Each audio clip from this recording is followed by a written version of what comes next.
Pete, good to have you on. We've been talking about one of your articles. Can you explain what's happening in college football this year? Good afternoon. Yeah, Paul, I think what we're seeing is the reverberations from a most unusual 2020 that's led us to have a season so far 3 weeks in where we can portend it's going to be an unusual 2021.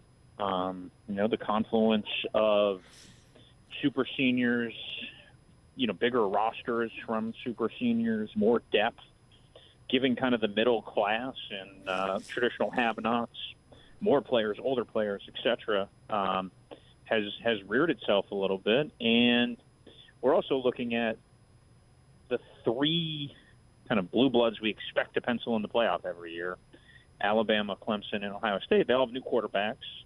They all have the talent drain of three and done, and they're all replacing them with either young players or older players in their program who certainly aren't high-end NFL picks like the people they're going to replace.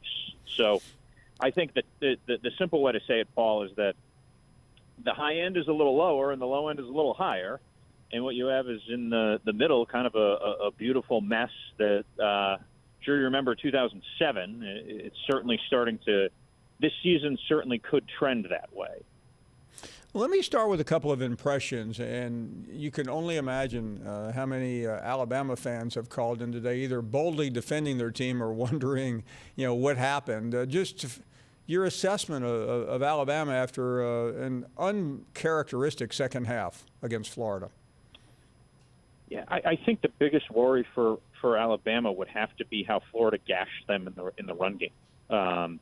Bryce Young is young, and he is going to get better, and I think there's enough talent and a good enough offensive line to score points. But if you're not sound in the middle and kind of up the middle in the SEC, that can lead to some issues. So I think if you're Alabama looking at things right now, that's where Nick Saban is. That said, Paul, I'm not going to overreact too much to a road win in the swamp against Florida. And this isn't Jim McElwain's Florida or Will Muschamp's Florida. It's a really good version of Florida that Dan Mullen has rolling on a high level. So, and Mullen's probably the best play caller in all of college football right now. So you give credit to Florida for figuring out those weaknesses, and maybe that's a little bit of a blueprint left for the rest of the SEC. And beyond that, we'll broaden the picture a little bit. There are some new kids on the block, so to speak, and how seriously should we look at BYU and Cincinnati, which has a couple of opportunities here in the next few weeks, has already had a few. I mean, are these legitimate contenders to the party? Yeah, well, Paul, I spent last week all access with Cincinnati for 5 days and was on the sideline for their Indiana game. I got a big article coming out on Yahoo about it next week. And I'll say this about Cincinnati. I've been around a lot of these sort of interloper teams going back to Utah in 2004, and Cincinnati was one under Brian Kelly. And there's obviously been TCU and these rising programs from the Group of Five. And the one thing that really stands out about Luke Fickell's program to me, Paul, is that they are talented. Sauce Gardner, their corner, is a first-round pick. I think Desmond Ridder, the quarterback, Paul, and nobody's saying this right now, could end up being the first quarterback taken in the NFL draft. Kind of the guys we had projected up there, the Spencer Rattlers of the world, have fallen. Sam Howell's a divisive prospect at best, and Ritter's just going to keep winning and rising. He reminds me of Dak Prescott in his development curve when Dak was back at Mississippi State. So, look, Cincinnati's offensive line probably isn't going to let them take that final push unless it gets a lot better. They really struggled against Indiana, but I really think they've got 7 guys who can get drafted right now when I sit back and look at it, and 4 guys who could potentially get picked in the first 2 rounds. So they're talented. They're every bit of it. The problem with the Group of 5 teams is that they don't have the depth, and we'll see if they can hold up throughout the year. But I'm a believer in Cincinnati, certainly in that conversation, and I think I think they'll be favored when they go to Notre Dame in 2 weeks, and they should be. They have proven it, they've built it, and it's a really exciting time on that campus right now with the Big 12 invitation coming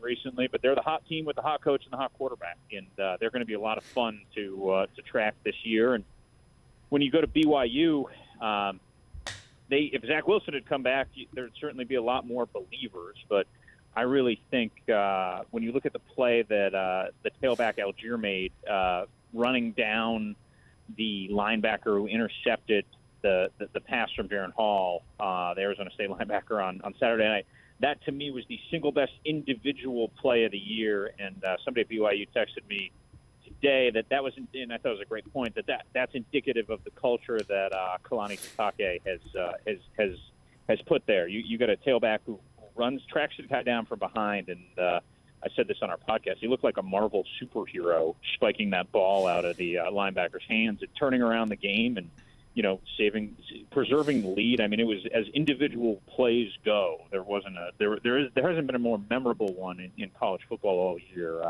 Look, BYU is always going to be able to be competitive on both the offensive and defensive line, and they have really good skill right now. So, I mean, look, they're going to have 7, I believe, Power 5 games on their schedule, including a trip to USC late in the season, which could be a whole lot of fun, and the stakes could be high. So, generally, I'm a believer in those two programs as top 10 programs right now, and they continue to still have to prove it.